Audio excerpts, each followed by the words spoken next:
క్రీస్తునందు ప్రియులారా, ఈ రాత్రి కాలంలో మనమందరము ఈ స్థలంలో కూడుకోవడానికి దేవుడు కృప చూపినాడు. ఇది దేవుని సంకల్పము, దేవుని చిత్తమైంది.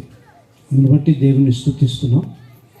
అలాగే సమయంలో దేవుని వాక్యాన్ని అందించడానికి దేవుడు నాకు అనుగ్రహించిన యొక్క అవకాశాన్ని బట్టి దేవుని స్తుతిస్తున్నాను. అలాగే మా స్వార్థ బృందం వారికి కూడా ఈ అవకాశాన్ని కల్పించినందుకు యేసుక్రీస్తు నామములో వందనాలు తెలియజేస్తున్నాను. కూడి వచ్చిన మీ అందరికి కూడా యేసుక్రీస్తు నామములో శుభవందనాలు తెలియజేస్తున్నాను. ప్రియులారా, ఈ యొక్క వాక్యం మరోసారి చదువుకుందాం. యెషయా గ్రంథము 9వ అధ్యాయం 6వ వచనం. ఏల ఎనగ మనకు శిశువు పుట్టెను, మనకు కుమారుడు అనుగ్రహించబడెను, ఆయన భుజముల మీద రాజభారం ఉండును, ఆశ్చర్యకరుడు, ఆలోచనకర్త, బలవంతుడైన దేవుడు, నిత్యుడగు తండ్రి, సమాధానకర్తయగు అధిపతి అని అతనికి పేరు పెట్టబడును. చిన్న ప్రార్థన. ప్రేమ కలిగిన దేవా, పరిశుద్ధుడా, పరమ తండ్రి, నీ ప్రియ కుమారుడు, మా ప్రాణ రక్షకుడు, విమోచకుడైన యేసుక్రీస్తు నామమున వందనాలు, స్తుతులు, స్తోత్రం చెల్లిస్తున్నాం. దయగలిగిన తండ్రి, ఈ యొక్క సమయంలో ఈ చదివిన లేఖనాలను మా ముందుకు తెచ్చినందుకే స్తోత్రాలు. ఈ చదివిన లేఖనాలను రక్షించడానికి నేను ఎంత మాత్రం యోగ్యుడను కాను, అల్పుడను, అయోగ్యుడను, చెత్తను, బూడిదని, ధూళిని, దుమ్మును నాయన మీరే నన్ను మరుపరుచుకొని వాక్యం మీద మాట్లాడి మహింపుతుంది. వింటున్న వారికి అర్థమయ్యే మీరు మాట్లాడి మహింపుతుంది. ప్రజల్లో ఉన్నటువంటి అనాసక్తిని తీసివేసి ఆసక్తిని అనుగ్రహించి సాతానికి అపజయించి మీ నామానికి గంట తెచ్చుకున్నాం. యేసు నామంలో అడుగుతున్నాం తండ్రి, మంచిది. ప్రియులారా, ఈ రాత్రి మనందరం ఇక్కడ కూడుకొని ఉన్నాం. కారణం ఏమిటంటే, మన ముందు క్రిస్మస్ అనే ఒక పర్వదినం ఉంది. దాని కొరకు మనం ఈ యొక్క కూడికను ఏర్పాటు చేసుకున్నాం. అంటే క్రిస్మస్ గురించి, క్రీస్తుని గురించినటువంటి మాటలు కొన్ని మీకు అందించాలనే ఆశతో ఇక్కడ మా ప్రియులు, మా స్వార్థ బృందం వారు ఈ కూడికను నిర్వర్తిస్తూ ఉన్నారు. మరి ఇది దేనికో ఎవరి లాభం కొరకు కాదు, కేవలం ప్రభు ప్రేమించిన లేక ప్రభు సృష్టించిన పిల్లలు ప్రభువుని తెలుసుకొని ప్రభు వారై ప్రభు రాజ్యంలో ఉండులాగా సిద్ధపరచడానికే ఈ కూడికను ఏర్పాటు చేయడం జరిగింది. కనుక ప్రియులారా, క్రిస్మస్ అనే దినాన్ని మనం జ్ఞాపకం చేసుకుంటున్నాం. అంటే క్రిస్మస్ అంటే క్రీస్తు జన్మదినము అని మనం జ్ఞాపకం చేసుకుంటున్నాం. క్రీస్తు జన్మదినం, క్రీస్తు పుట్టిన దినం. క్రిస్మస్ అనగా క్రీస్తు పుట్టిన దినం అని మనం జ్ఞాపకం చేసుకుంటాం. ఈరోజు మనకు ఇది ఒక సెమీ క్రిస్మసే. కనుక ఈ సమయంలో మనం క్రీస్తును గురించినటువంటి విషయాలు, యేసుక్రీస్తును గురించినటువంటి విషయాలు కొన్ని మనం తెలుసుకుందాం. యేసుక్రీస్తు ఎవరు అంటే, ఆయన మనుషులను రక్షించడానికి మనుషుడిగా దిగి వచ్చిన దేవుడు. ఎవరండి ఆయన? మనుషులను రక్షించడానికి మనిషిగా దిగి వచ్చిన దేవుడు. ఆయన దేవుడు. నేను దేవుని కదా, దైవత్వమును విడవకూడని భాగ్యమును ఎంచుకోలే. దైవరాజ్యాన్ని విడిచి నేను ఎందుకు భూలోకానికి వెళ్ళాలని ఆలోచించలేదు. నా ప్రజలు, నా పిల్లలు, నా సృష్టి చెడిపోతున్నారు, చెదరిపోతున్నారు, నశిస్తున్నారు, నాశనానికి వెళ్తా ఉన్నారు. అందుకు వారిని నేను రక్షించుకోవాలి, నా పిల్లలను నా రాజ్యంలో చేర్చుకోవాలనే ఉద్దేశంతో దేవుడు మనుషుడిగా దిగి వచ్చినాడు. ఆ దేవుడు మనుషుల రక్షణార్థంగా మనుషుడిగా దిగి వచ్చిన దినమే క్రిస్మస్ అని మనం అనుకుంటూ ఉన్నాం. ప్రియులారా, దేవుడు మానవుడిగా ఎందుకు దిగి రావాలి అంటే, దేవుడు మానవుడిగా భూమి మీదకి దిగి రావాల్సినటువంటి పని ఏమిటి అంటే, ఒక చిన్న ఉదాహరణ మీకు అర్థమయ్యే రీతిగా చిన్న ఉదాహరణ చెప్పి నేను ముందుకెళ్ళాలని ఆశిస్తూ ఉన్నాను. వినండి ప్రియులారా. ఇద్దరు భార్యాభర్తలు, కొత్తగా పెళ్ళైంది. వారిద్దరు ఒక కారులో బయటికి వెళ్తూ ఉన్నారు. వారు ఏదైనా షాపింగ్ అనుకుందాం, లేకపోతే విహారయాత్ర అనుకుందాం, దేనికో వెళ్తూ ఉన్నారు. వెళ్తూ ఉన్నప్పుడు కొద్ది దూరం అయిన తర్వాత సడన్గా కారు ఆగిపోయింది. కారు ఆగిపోతే వారు ఆ కారుని రిపేర్ చేయడానికి శ్రమ పడుతూ ఉన్నారు. చాలా రిస్క్తో కూడినటువంటి శ్రమను వారు అనుభవిస్తున్నారు. అయినా ఆ కారు స్టార్ట్ కావడం లేదు. ఆ కారు అస్సలు వారికి స్టార్ట్ కావడం లేదు. ఉదయం మొదలుకొని సాయంకాలం దాకా ఆ యొక్క కారుని రిపేర్ చేస్తూనే ఉన్నారు, అంటే చూస్తూనే ఉన్నారు. కానీ అది వారికి చెట్టు కావడం లేదు, స్టార్ట్ కావడం లేదు. ఏం చేయాలో ఆలోచన పడదు, ఏం చేయాలో వారికి ఆలోచన తోచకుండా ఉంది. అలాంటి స్థితిలో వారు ఒక నిర్ణయానికి వచ్చినారు. ఏమిటా నిర్ణయం అంటే, మనం ఈ కారుని రిపేర్ చేసుకోలేము, చేయడానికి మన చేత అవ్వదు. కాబట్టి ఏదైనా వెహికల్ వస్తే, ఏదైనా వాహనం వస్తే దాన్ని మనం ఆపుకొని ఎక్కి వెళ్ళి మెకానిక్ని తీసుకొచ్చుకొని ఈ కారుని రిపేర్ చేయించుకొని వెళ్దామనే నిర్ణయానికి వచ్చినారు. వస్తే ఒక ముసలాయన అక్కడి నుంచి కారు నడుపుకుంటూ వస్తూ ఉన్నాడు. కారు నడుపుకుంటూ ముసలాయన వస్తూ ఉంటే ఈ ఇద్దరు భార్యాభర్తలు యవనస్తులు ఆ కారుని ఆపినారు. ఆపి, ఏమిటయ్యా మీ సమస్య అంటే, అయ్యా ఉదయం మొదలుకొని ఈ సమయం వరకు ఈ కారు మాకు స్టార్ట్ కాకుండా ఉంది, అది ఏమైందో మాకు తెలియదు. అందుకే మమ్మల్ని తీసుకెళ్ళి పలానా చోట ఇడిస్తే మేము మెకానిక్ని తీసుకొచ్చి కారుని రిపేర్ చేయించుకొని వెళ్తాము అన్నారు. అంటే ఈ ముసలాయన అన్నాడు, అయ్యా మీ కారు ఏమైంది, నన్ను చూడమంటారు ఒకసారి అన్నాడు. అంటే వీళ్ళు అన్నారు యవనస్తులు, అయ్యా మేము యవనస్తులము, మాకు ఉడుకు రక్తం ఉంది, బలం ఉంది, మేమే చేయలేకపోయినాము, నువ్వు ముసలాయన ఏం చేయగలుగుతావు అని ప్రశ్నించినారు. అంటే ముసలాయన అన్నాడు, సరే బాబు, ఒకవేళ నన్ను ఒకసారి చూడనివ్వండి, అది నా వలన అయితే కానివ్వండి, లేకపోతే మీరు కోరుకున్న స్థలంలోని దించి వెళ్తాను అన్నాడు. అంటే సరేలే అని ఒప్పుకున్నారు. ముసలాయన కారు దిగి ఈ యవనస్తుల కారు దగ్గరికి వచ్చాడు. వచ్చి ఒకే ఒక వైర్ టచ్ చేసినాడు. టచ్ చేసిన వెంటనే 2 నిమిషాల్లోనే కారు స్టార్ట్ అయింది.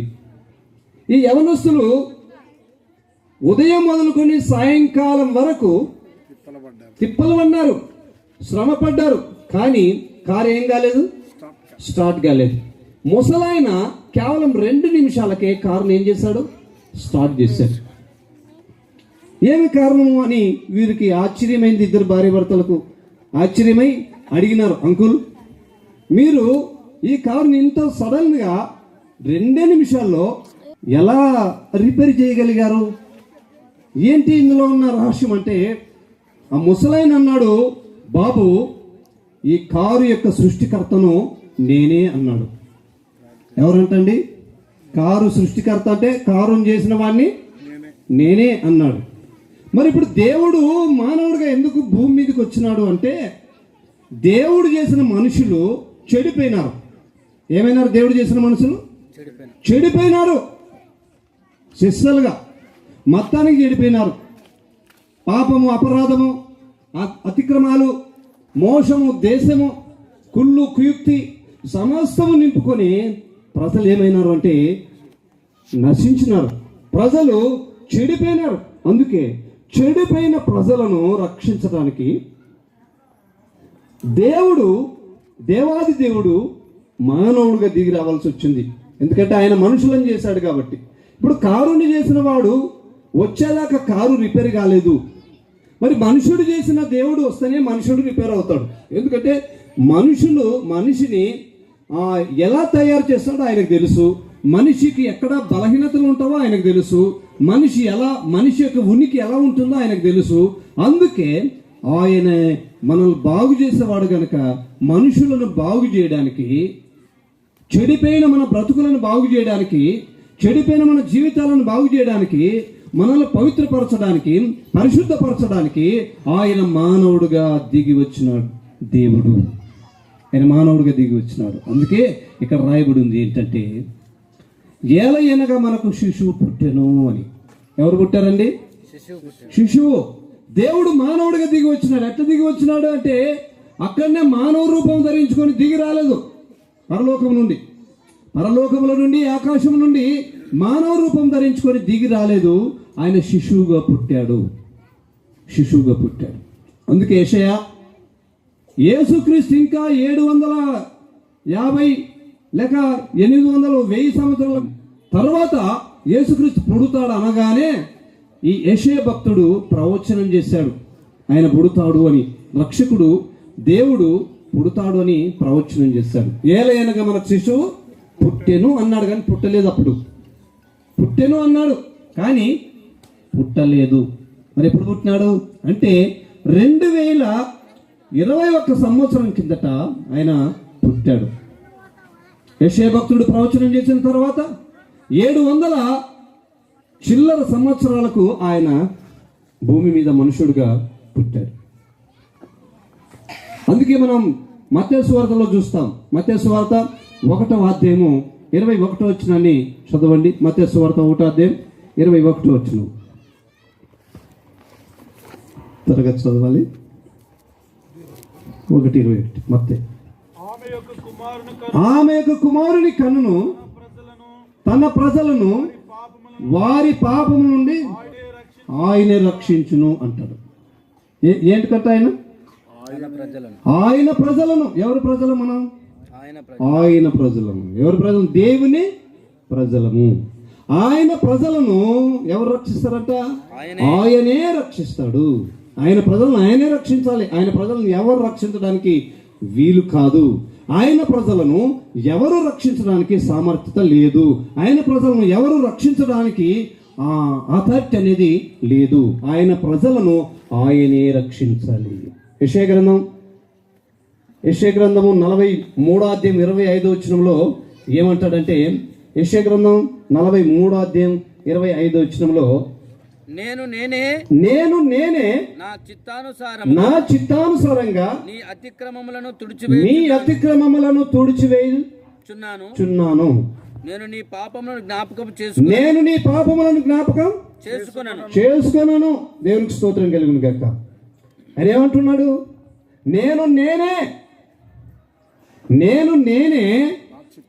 నా చిత్తానుసారంగా, అంటే నా ఇష్ట ప్రకారంగా మీ పాపములను తుడిచివేస్తాను, మీ శాపాలను తుడిచివేస్తాను, మరలా నేను వాటిని జ్ఞాపకం చేసుకోను అని చెప్పాడు. నేనే నా చిత్తానుసారంగా అన్నా ఆ దేవుడే ఆయన చిత్తానుసారంగా రక్షించడానికి, ఆయన చిత్తానుసారంగా మనల్ని విడుదల చేయడానికి ఆయన ఈ లోకానికి మానవుడిగా దిగి వచ్చినాడు, శిశువుగా దిగి వచ్చినాడు. అందుకే ఏలైనగా మనకు శిశువు పుట్టెను. లూకాసు వార్తలో మనం చదువుతాం.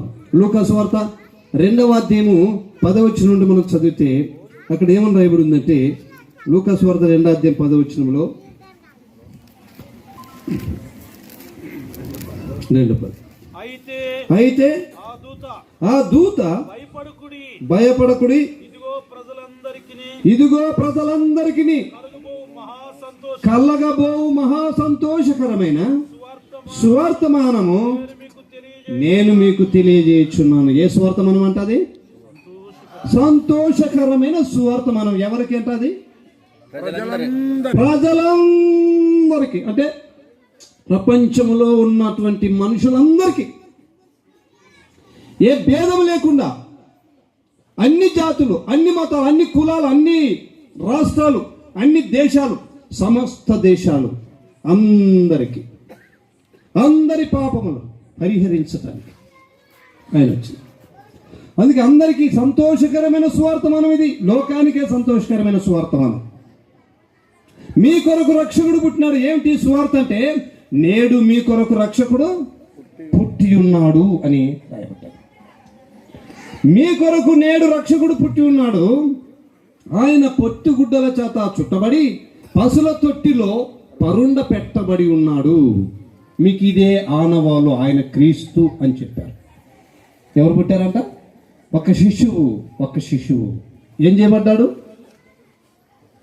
పొత్తిగుడ్డల చేత చుట్టబడి పశుల తొట్టిలో పరుండ పెట్టబడ్డాడు. చాలా మంది సత్రములో పుట్టాడని, మరి కొంతమంది సత్రంలో కాదు పశుల పాకలో పుట్టాడని, ఈ రెండు కరెక్ట్ కాదు అని నాకు తోస్తోంది. ఏంటంటే అక్కడ ఆధారాలు లేవు.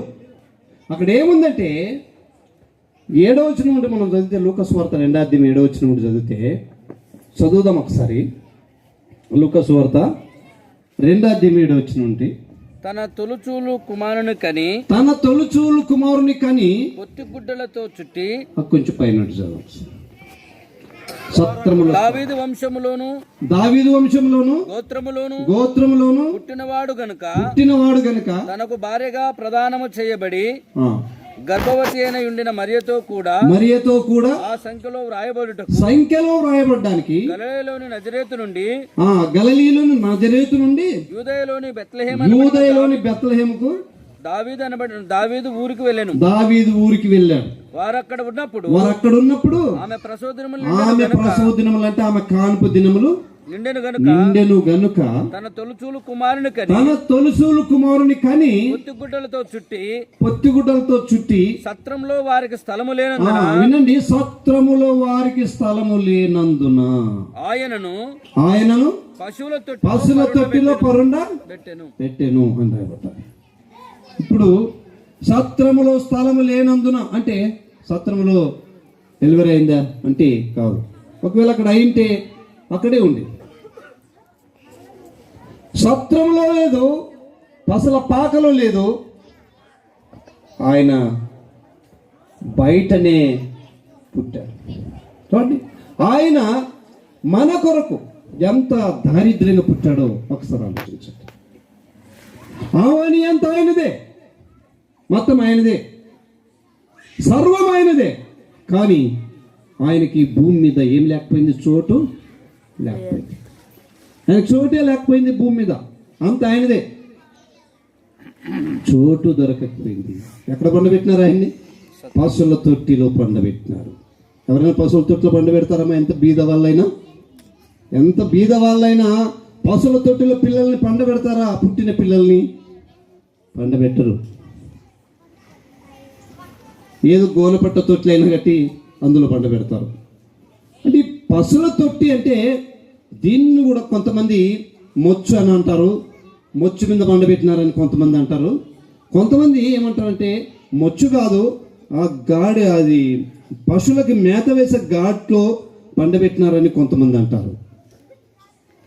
కానీ పశువుల తొట్టి అంటే ఏంటంటే పశువులు నీళ్లు తాగే గూన, అంటే గుండెటువంటి గూన కాదు, 4 పచ్చళ్ళు ఉన్నటువంటి గూన. అది తొట్టి, పశువుల తొట్టి.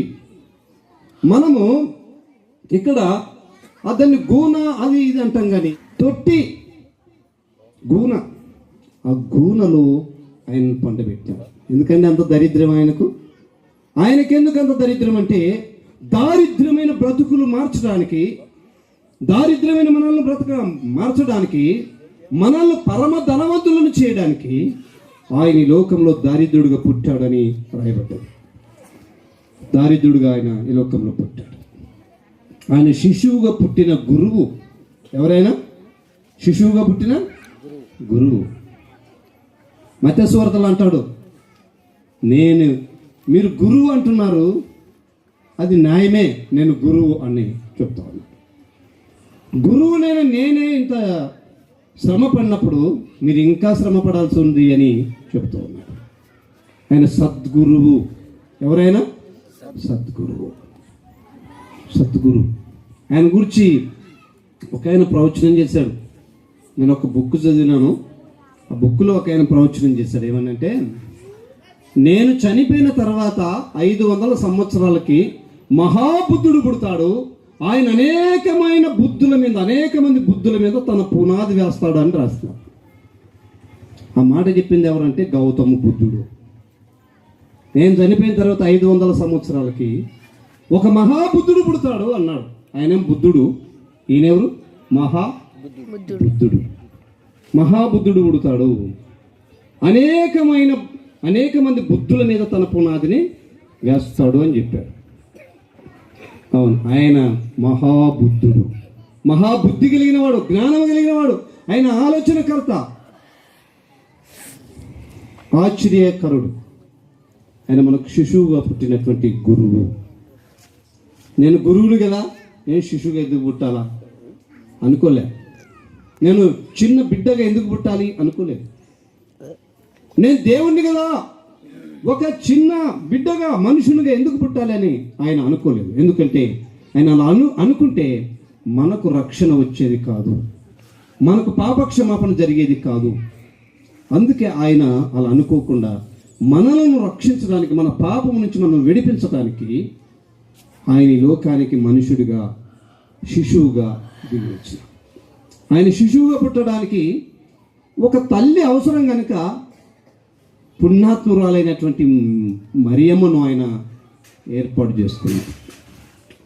చేస్తాడంట, ఆయనే రక్షిస్తాడు అని చెప్తున్నాడు. అందుకే ఆయనకి యేసు అని పేరు. యేసు అంటే అర్థం ఏంటంటే రక్షకుడు, రక్షించువాడు, మన పాపం నుండి, శాపం నుండి మనల్ని రక్షించువాడు అని అర్థం. కనుక ప్రియులారా, ఏలయనగా మనకు శిశువు పుట్టెను, కుమారుడు అనుగ్రహించబడేను అని రాయబడ్డాడు. ఎవరు అనుగ్రహించమన్నారట? కుమారుడు. ఆయన ఈ లోకంలో మరియా యోసేపుల కుమారుడు అనబడ్డాడు, దావీదు కుమారుడు అనబడ్డాడు, తర్వాత మనిషి కుమారుడు అనమన్నాడు, దేవుని కుమారుడు అనమన్నాడు. ఎందుకంటే కుమారుని ద్వారానే రక్షణ అని మనం చూస్తూ ఉన్నాం. మన కుమారుడు మనకు అనుగ్రహించబడ్డాడు. కుమారుడు అంటే కుమారుడు అంటే అర్థం ఏంటంటే మనుషులను కుచితత్వములో నుండి, కుయుక్తిలో నుండి, చెడిన మనస్తత్వంలో నుండి, పాచిపోయిన మనస్సులో నుండి విడిపించువాడు అని అర్థం, పరిహరించువాడు అని అర్థం, అక్కడి నుంచి తొలగించువాడు అని అర్థం. కనుక ఆయన మనల్ని మన కుయుక్తుల నుండి, మన పాపపు శక్తుల నుండి, మన అపరాధముల నుండి ఆయన ఏం చేసినాడంటే మనల్ని విడిపించినాడు. విడిపించడానికే ఈ లోకంలో మనుషుడిగా పుట్టాడు. ఈ లోకంలో ఆయన శిశువు అనబడ్డాడు, ఈ లోకంలో ఆయన కుమారుడు అనబడ్డాడు. కుమారుడుగా పుట్టిన తండ్రి అయిన యెషయా గ్రంథంలో చదివినాం కదా, మన కుమారుడు అనుగ్రహించబడును, ఆశ్చర్యకరుడు, ఆలోచనకర్త, బలవంతుడు, దేవుడు, నిత్యుడగు తండ్రి అని. ఎవరంటే ఆయన నిత్యుడగు తండ్రి, కుమారుడుగా దిగి వచ్చిన తండ్రి. ఆయన తండ్రి కానీ ఎట్లొచ్చినాడు? కుమారుడుగా కిందికి దిగి వచ్చినాడు. మన కుచితత్వముల నుండి, కుయుక్తులలో నుండి మనం విడిపించడానికి ఆయన లోకానికి దిగి వచ్చినాడు కుమారుడుగా. అదే క్రిస్మస్, అదే యేసుక్రీస్తు జన్మ రహస్యం. కాబట్టి ప్రియులారా, మనకు కుమారుడు అనుగ్రహించబడ్డాడు. తర్వాత మనకు ఏం జరిగిందంటే ఆయన మన కొరకు తగ్గించుకున్నాడు. ఫిలిప్పీ పత్రికలో 2వ అధ్యాయం 9వ వచనంలో మనం చదివితే అక్కడ ఏమని రాయబడిందంటే, ఫిలిప్పీ పత్రిక 2వ అధ్యాయం 9వ వచనంలో,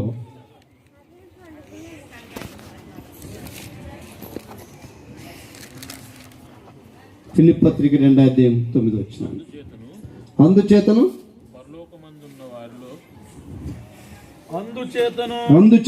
పరలోకమందున్న వారిలో గాని, భూమి మీద ఉన్న వారిలో గాని, భూమి క్రింద ఉన్న వారిలో గాని,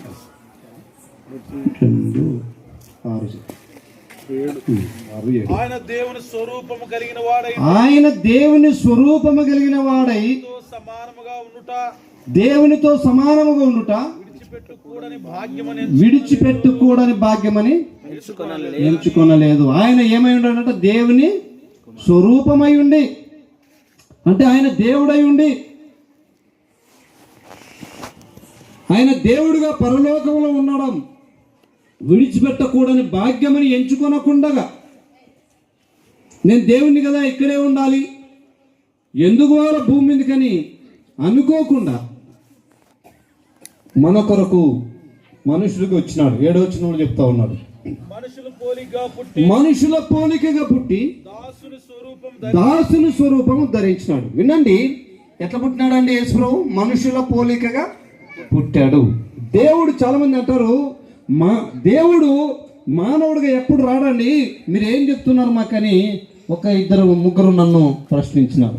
దేవుడు మానవుడిగా దిగి వచ్చినాడు అని చెప్తున్నావే, దేవుడు మానవుడిగా ఎప్పుడు దిగిరాడు అని అన్నారు. దేవుడు మానవుడిగా ఎందుకు దిగి వస్తాడంటే, మానవుల పాపాన్ని పరిహరించడానికి ఆయన మానవుడిగా వస్తాడు. ఆయన మనిషి రూపంలో వస్తాడు. దేవుడు మనుషులను రక్షించడానికి ఈ లోకానికి రావాలనుకున్నప్పుడు మనిషి రూపం కాకుండా వేరే రూపంలో వస్తే మనం నిలవగలుగుతామా? మనం చూడగలుగుతామా? ఒకవేళ ఆయన ఏదో సింహం రూపంలో వచ్చినాడు అనుకోండి, మనం ఉంటాం ఇక్కడ? పారిపోతాం. ఇంకో ఎలుగుబంటి రూపంలో వచ్చాడు అనుకోండి, పారిపోతాం. సాధు రూపంలోనే వచ్చినాడు అనుకోండి, లెక్క పెట్టాం. ఓ ముసలోడా సాధు, నువ్వేందుకు దేవుడు అవుతావు అంటాం.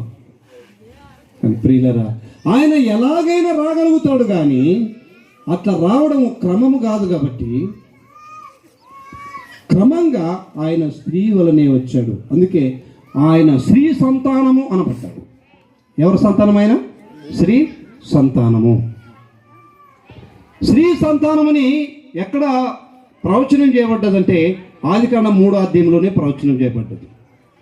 అవ్వాదములు పండు తిని తప్పిపోయినప్పుడు వారిని ఆ తోట నుండి వెళ్ళగొట్టి మరలా వారిని చేరదీసి వారికి చర్మపు చొక్కాయలు తొడిగించినప్పుడు, అంతకు ముందుగా సాతానుతో మాట్లాడుతున్నప్పుడు ఏమన్నాడంటే, నీవు నా పిల్లలను మోసం చేసావు కాబట్టి నీ సంతానానికి, స్త్రీ సంతానానికి నేను వైరము కలగజేస్తాను అన్నాడు.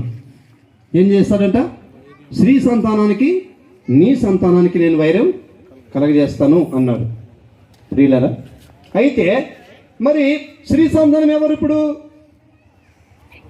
నువ్వు దాన్ని మెడ మీద కొడతావు, అది నిన్ను మెడ మీద కొడుతుంది, నువ్వు దాని తల మీద కొడతావు అని చెప్పినాడు. మన ప్రభువు సాతాను తలను సిదగదొక్కినాడు. సాతాను తలను సిదగదొక్కినాడు మన ప్రభు. సాతాను తలను సిదగదొక్కినాడు. ఎందుకంటే ఆయన స్త్రీ సంతానము, స్త్రీ సంతానం. మరి మనమందరం ఎవరమండి? మనకు స్త్రీలకు పుట్టలేదా? మనమందరం స్త్రీ సంతానం కాదా అని అడగొచ్చేమో. కాదు. మరి ఎవరమంటే మనం పురుషుల సంతానమేనా అంటే కాదు. మరి ఎవరు? మనం స్త్రీ పురుషుల యొక్క సంతానం. ఎవరి సంతానం? మనం స్త్రీ పురుషుల యొక్క కలయిక ద్వారా కలిగినటువంటి వారు మనం. స్త్రీ పురుషుల యొక్క కలయిక ద్వారా మనం కలిగితే, ఆయన కేవలము పురుషుని యొక్క ప్రమేయం లేకుండా స్త్రీకి మాత్రమే పుట్టాడు. అందుకే యెషయా గ్రంథం 7వ అధ్యాయం 14వ వచనంలో ఒక సూచక క్రియ చేస్తానంటే ఏమంటాడంటే, కన్య గర్భవతి కుమారుని కనును ఆయనకి ఇమ్మానుయేలు అనే పేరు పెడతారు అని ప్రవచనం చేశాడు. ఎవరికి అంటారంటండి? కన్య. కన్య అంటే ఏంటి అర్థం? పెళ్లి కాని స్త్రీ. కన్య అంటే మెయిన్ అర్థం ఏంటంటే పవిత్రురాలు, లేక తన శీలాన్ని కాపాడుకున్న మనిషి అని కన్య అంటే. పెళ్లి కానప్పుడు ఆమె పవిత్రంగా జీవించే మనిషి అని అర్థం. కన్య మరియా, కన్య అంటే ఆమె పవిత్రురాలు, పరిశుద్ధురాలు, ఆమె నిర్దోషి, ఆమె ధన్యురాలు, ఆమె ఏ పురుషుని గాలి కూడా తగలని స్త్రీ. అట్టి స్త్రీలో నుండి లోకరక్షకుడు వచ్చినాడు. ఆయనే యేసుక్రీస్తు ప్రభు. ఆయనే శిశువు, ఆయనే కుమారుడు, ఆయనే మన గురువు, ఆయనే మన నిత్యుడు తండ్రి, ఆయన బలవంతుడైన దేవుడు, ఆయన సమాధానకర్త అధిపతి. కాబట్టి కుమారుడు స్త్రీ యందు వచ్చిన ఇమ్మానుయేలు అని పేరు పెడతారు అన్నాడు. ఇమ్మానుయేలు అంటే అర్థం ఏంటంటే దేవుడు ఎల్లప్పుడూ మనకు సదాకాలము తోడై ఉంటాడు అని ఆయన మనకు ఎల్లప్పుడూ తోడై ఉండేవాడు. ఇమ్మానుయేల్, తోడై ఉంటాడు కనుక కుమారుడు మనకు అనుగ్రహించబడ్డాడు. కుమారుని ద్వారా మనకేమొచ్చింది? రక్షణ వచ్చింది. ఆయన స్త్రీ సంతానం అనబడ్డాడు. ఒక వచనాన్ని చదివి మనం ముగించుకుందాం. గలతీ 4:4 చదువుతాం. చదివి మనం ముగించుకుందాం. అయితే కాలము పరిపూర్ణమైనప్పుడు, అంటే పాపము కాలములో, ఈ లోకములో పాపము నిండిపోయినప్పుడు దేవుడు తన కుమారుని పంపెను. ఎవరిని పంపినారు? దేవుడు తన కుమారుని పంపెను. దేవుడు తన కుమారుని పంపినాడు. ఎప్పుడు? కాలము పరిపూర్ణమైనప్పుడు, అంటే లోకంలో పాపము పండిపోయినప్పుడు, లోకంలో పాపం పండిపోయినప్పుడు తన కుమారుని పంపినాడు. ఆయన ఎట్లా వచ్చినాడంట? అయితే కాలం పరిపూర్ణమైనప్పుడు దేవుడు తన కుమారుని పంపెను. దేవుడు తన కుమారుని పంపెను. స్త్రీ యందు పుట్టి. ఎవరు యందు పుట్టాడండి? స్త్రీ యందు పుట్టాడు. స్త్రీ యందు పుట్టి ఎవరి గురించి అని ఇంకా రాయబడి ఉందా? స్త్రీ యందు పుట్టాడని ఎక్కడన్నా ఏ గ్రంథంలోనైనా లేక బైబిల్లోనైనా ఎక్కడైనా స్త్రీ యందు పుట్టాడని యేసును తప్ప ఇంకెవరి గురించి అయినా రాయబడి ఉందా స్త్రీ యందు పుట్టాడని? బైబిల్ ఎక్కడ లేదు. యేసు మాత్రమే స్త్రీ యందు పుట్టాడని ఉంది. ఇంక మరొకరు ఎవరు కూడా స్త్రీ యందు పుట్టారన్న మాట లేదు. బైబిల్లే కాదు, ఏ గ్రంథంలో కూడా స్త్రీ యందు పుట్టాడని లేదు. ఇక్కడ మాత్రమే ఉంది. యేసుక్రీస్తు మాత్రమే స్త్రీ యందు పుట్టాడు. స్త్రీ యందు పుట్టి మనము దత్తపుత్రులము కావాలని ధర్మశాస్త్రమునకు లోబడిన వారిని విమోచించుటకు ధర్మశాస్త్రానికి లోబడిన వాడాయన్నాడు. స్త్రీ యందు పుట్టి మనం దత్తపుత్రులను చేసుకోవాలని, తన పిల్లలను చేసుకోవాలని ధర్మశాస్త్రానికి లోనైనా మనం. ఎందుకు లోనైనా? మనం ధర్మశాస్త్రానికి లోనైనాం. ధర్మశాస్త్రం ఏం చెప్తుంది? పాపం వలన వచ్చి జీతం మరణం. దానికి మనం లోనైనాం. పాపం ఎవరు చేసినారండి అంటే అందరూ. అందుకే రోమపత్రికలో రాస్తా ఉన్నాడు ఏంటంటే, ఏ భేదం లేదు, అందరూ పాపం చేసి దేవుడు అనుగ్రహించిన మహిమను పొందలేక పోవచ్చున్నారు అని రాయబడ్డారు. ఏ భేదం లేకుండా అందరూ పాపం చేశారు. అందరి కోసం ఆయన స్త్రీ యందు పుట్టాడు. అందరిని తన దత్తపుత్రులుగా చేసుకోవాలని, తన పిల్లలుగా చేసుకోవాలని ఆశించినాడు. మనం ధర్మశాస్త్రానికి లోపడినాం. ధర్మశాస్త్రం మన అందరిని ఏం చేసిందంటే బంధించింది. ధర్మశాస్త్రం మన అందరినీ బంధించింది, బానిసలుగా చేసింది. ఈ బానిసత్వం నుంచి ఆయన మనల్ని ఏం చేసినంటే విడిపించినాడు. బంధించిన మనం విడిపించడానికి ఆయన ఏమైనాడు? ధర్మశాస్త్రానికి లోబడినాడు. ధర్మశాస్త్రానికి ఏమైనాడు? లోబడినాడు. ఎందుకు? పాపం చేసిన వాడు మరణించాలి కాబట్టి. ఆయన పాపం చేయలేదు, కానీ మన పాపముల కొరకు మరణాన్ని రుచి చూడడానికి ఆయన పుట్టాల్సి వచ్చింది. అందుకే మనం ఆయన ఎందుకు పుట్టాడంటే మనల్ని రక్షించడానికి, మన పాపశాపల నుంచి మనం విడిపించడానికి, మనల్ని పవిత్రపరచడానికి, పరిశుద్ధపరచడానికి, మనల్ని తన పిల్లలుగా చేసుకోవడానికి, తన రాజ్యంలో చేర్చుకోవడానికి యేసుక్రీస్తు లోకంలో మనుషుడిగా పుట్టాడు. అందుకే మనం క్రిస్మస్ వేడుకలు జరుపుకుంటున్నాం సంవత్సరానికి ఒకసారి. క్రిస్మస్ వేడుకలు జరుపుకుంటేనే మనం మోక్షానికి వెళ్ళం, కానీ అనుదినము ఆయనను మనం అంగీకరించాలి. ఎవరైతే యేసుక్రీస్తు దగ్గరకు వస్తారో వారు దేవుని పిల్లలను చెప్పుకునే అధికారం వారికి ఇస్తూ ఉన్నాడు. యోహాను సువార్త 1వ అధ్యాయం 11-12 వచనాలు చదివితే 11 వచనంలో ఏమన్నా ఉందంటే, ఆయన తన స్వకీయ యొద్దకు వచ్చును, వారు ఆయన అంగీకరించలేదు. అంటే తన సొంతం వారి దగ్గరకు వచ్చినాడు, కానీ వాళ్ళు ఆయన ఒప్పుకోలేదు. 12వ వచనంలో అంటాడు, ఎందరైతే ఆయనను అంగీకరించును, అనగా తన నామమందు, అంటే యేసుక్రీస్తు నామమందు విశ్వాసముంచు వారికి దేవుని పిల్లలగుటకు ఆయన అధికారం అనుగ్రహించెను. ఏమనుగ్రహించినాడంటే అధికారం. ఏమధికారము? దేవుని పిల్లలయ్యే అధికారం అనుగ్రహించినాడు. ఎవరికి? ఆయన యందు విశ్వాసం ఉంచిన వారికి. ఆయన నా కోసం పుట్టాడు. ఆయన నా కోసమే మానవుడిగా భూమి మీదకి దిగి వచ్చినాడు. ఆయన నా కోసమే ఈ లోకంలో ఎన్నో శ్రమలు అనుభవించినాడు. ఆయన నా కోసమే చనిపోయాడు, నా కోసమే సమాధి చేయబడ్డాడు, నా కోసమే తిరిగి లేచాడు, నా కోసమే పరలోకానికి ఆరోహణమైనాడు, మరలా నా కోసం తిరిగి రానై ఉన్నాడు అని నమ్మితే నీవు పాప క్షమాపణ పొంది పరిశుద్ధపరచబడి దేవుని రాజ్యానికి వెళ్తావు. కాబట్టి ప్రియ సోదరి సోదరుడా, అయ్యా అమ్మ, ఈ రాత్రి వింటున్న నీవు మోక్షానికి వెళ్ళాలంటే యేసుక్రీస్తు మాత్రమే మార్గం.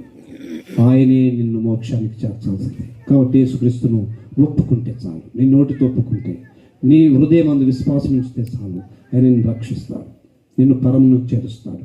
కాబట్టి యేసుప్రభువు నమ్మి రక్షణ పొందాలి. రక్షణ పొందిన వారికి చెప్తున్నా, రక్షణ పొందిన యేసుక్రీస్తునందు విశ్వాసం నుంచి రక్షణ పొందిన మనమందరం కూడా ఏం చేయాలంటే అనుదినము భయముతో వణుకుతో రక్షణను కాపాడుకోవాలి. రక్షణ లేని వారు యేసుక్రీస్తుని నమ్మి పాపక్షమాపణ పొంది పరలోకాన్ని సంపాదించుకోవాలి. యేసుక్రీస్తు నమ్మడానికి ఏం చేయాల్సిన పనిలే. ప్రభు, నేను పాపిని, నన్ను క్షమించు అని చెప్పి ఏ పాపాలైతే నువ్వు చేస్తావు వాటన్నిటిని వదిలిపెడితే చాలు, ఆయన నిన్ను క్షమిస్తాడు, రక్షిస్తాడు, పరమ చేరుస్తాడు.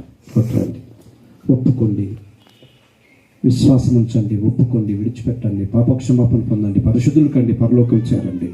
పరిశుద్ధులుగా మార్చబడిన వారు మీకు కలిగిన దానిని గట్టిగా అంతం వరకు చేపట్టుకొని ముందుకు వెళ్దాం. దేవుడి కృప మనకు దయచేయండి కాక.